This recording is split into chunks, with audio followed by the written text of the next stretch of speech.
Your opponent, Bobby Wine, you know, do you ever look at him and think, I was like that? I was that young man pushing forward, trying to bring change. What change? Because the situation now is very healthy, much healthier than 1986. Because those young people are not talking about politics of identity, of tribe, of religion, which is what we fought. So those are our products. So do you feel proud of somebody like him? Bobby Wine is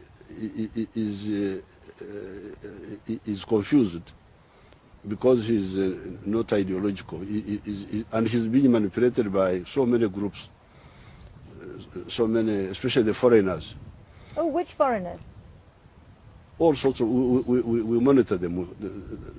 Tell me, I didn't know there were foreigners manipulating Uganda's elections. Who? Bobby Wine in particular is an agent of foreign interests. But the social group, the youth who feel marginalized, that's a healthy internal force which we are working with. For the youth group who are serious, who are not part of the foreign manipulation. Who are these foreigners? Tell me the country. I don't know who these foreigners are. There are so many. There are so many. Because you see, the foreigners, especially the Europeans, they are full of arrogance. They, for Uganda is very successful. We have a very strong system because we know what we are doing.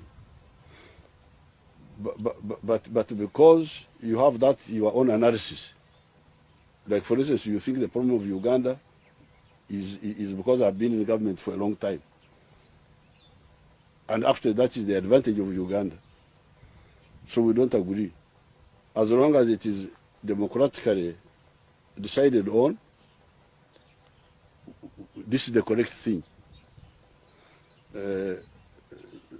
But because you have that view of yours, when charlatans, people are not serious, come up, oh, it is opposition to longevity in government. So you jump up and down in the West. And they get quite a lot of encouragement from the foreigners, from the homosexuals, from I don't know what. What have the homosexuals got to do with it? Oh, they are very happy. They are very happy with Bobby Wine. They actually, I think they even send them support. Why does it come back to the homosexuals? Many years ago, you may not remember this, you told me that there were always homosexuals in Uganda and they lived on the edge of the village and they would tolerate it. They were not persecuted. You told me that yourself. But in Europe, you promote them. You promote some homosexuality. You think homosexuality is an alternative way of life. While for us here, we think it is a deviation. But you told me that traditionally you tolerated it. Absolutely. So why don't you tolerate it now? Absolutely. Even now. But what we cannot accept, they are the ones who are hostile. They are the ones who say we should do. They're the ones who want to be able to live the way they live, aren't they? What I'm not understanding is your connection between homosexuality and a young man who is running for president, who is your opponent. I don't see the connection between the two. The connection is that because some of the constituencies in the West have their own way of thinking. And for us, we agree with you on some, but we don't agree with you on others. But I think what you would like us to be is that we should be your puppets. Whatever you say is what we should do. We should not say, wait a minute, that one we don't agree with. So now, because of that, those constituencies, anything against us, they jump on it. And of course they make mistakes by so doing because they don't know our situation.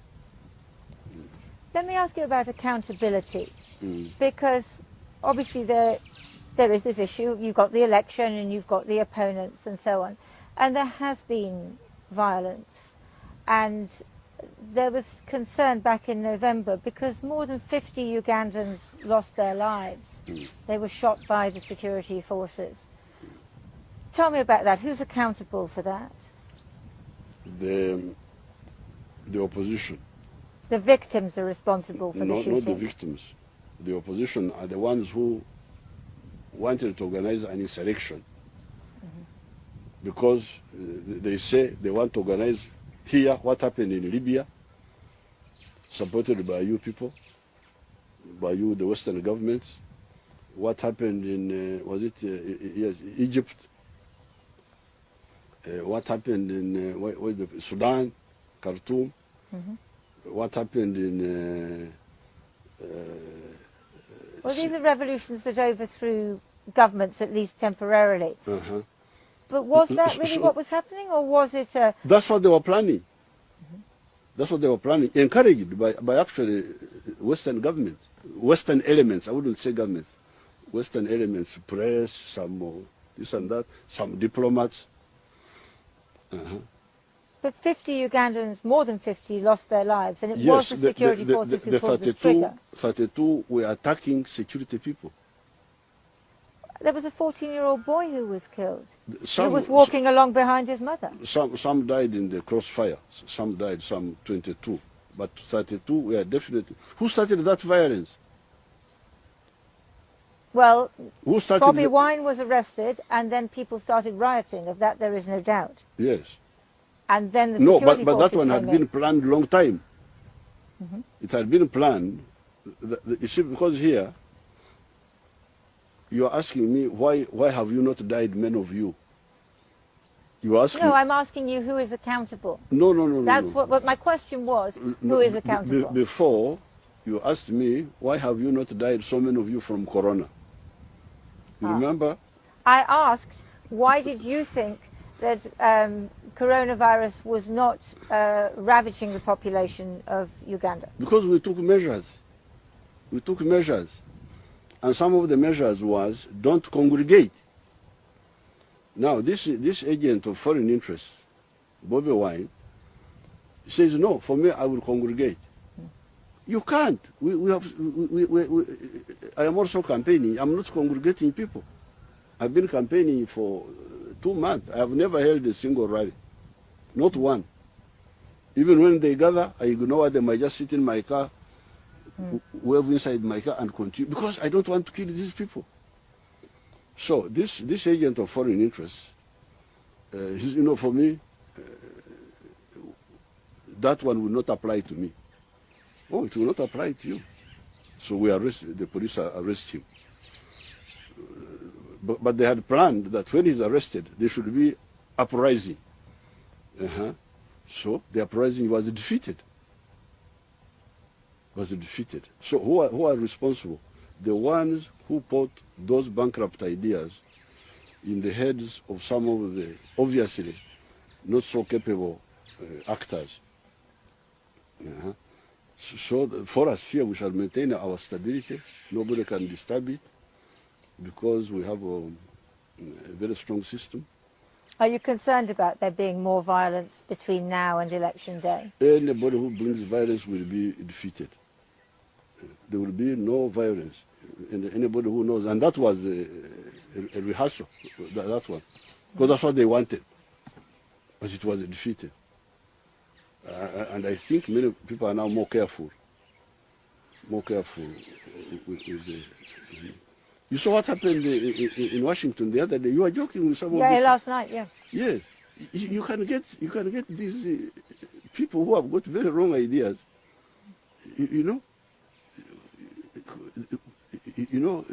That parliament of the Americans was attacked. Are you still a freedom fighter? Oh, very much so. Very much so. Do you have any cause to fight for? You know. You know, somebody else who thought that he was always a freedom fighter was Robert Mugabe. Do you think he was? Do you think you're like him? Robert Mugabe made some philosophical mistakes, which I told him about, which Philosophical mistakes? yes. I don't know if it's philosophical when your country starts to starve. But those were part of the philosophical mistakes, because he did not understand the role of the private sector. But that, I suppose what I'm asking is, I'm looking at you, a freedom fighter, and now you've been in power for 33 years, and you're going into what will probably be your 6th term. Yes. And some people say, he did a great job, and now enough. Many people said the same about Robert Mugabe. And he didn't go until he was nearly 100. Mugabe, you see, this is the superficiality. You are really superficial. I'm a very superficial person, you're right, sir. You are very superficial people. Not only you. Oh, I'm not the only one, no, but, you know, as so many are. You see, the problem of Zimbabwe, even if there was a new person, if you did not change the philosophy of not understanding the role of the private sector, you will fail. For instance, the fight between Mugabe and whoever was there with the whites. Swangarai. You're thinking about, with what, you mean the white farmers? Yes. This, for us here, we had our own whites. The Indians? The Indians. What did we do? We brought them back. We are the ones who brought back the Indians. Why? Because we understood that these Indians were working for us. When they are entrepreneurs in Uganda here, they are working for us. Now, if you don't see that, even if you get new leaders, but with that same philosophy, you will fail. But one day you will have to have new leaders here. None of us are immortal. That one we shall determine, because we have got our party. We normally meet, say what do we do, what do we do next? Does this old man retire? Have we finished all the things we need? I don't need to be in the government, by the way, because you see another confusion you have. Why do you think I'm in the government? Because you want to be. I want what?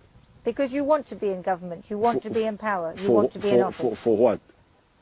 For what you want to do. For what I want to do. So, is what I want to do bad? Sometimes the issue can be the person.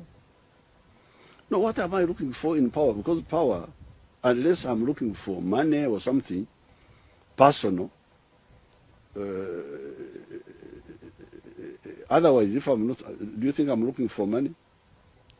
I didn't say that. I suppose what I'm asking is whether you just think that it's fine for any leader just to keep going. If there is a mission to be done, and I'm telling you that in Uganda here, and to some extent in Africa, we have got missions, very serious missions, which if we don't do, we shall become a Latin America. And you're the only person who can do that? I'm not the only person, but there is no harm if I also contribute.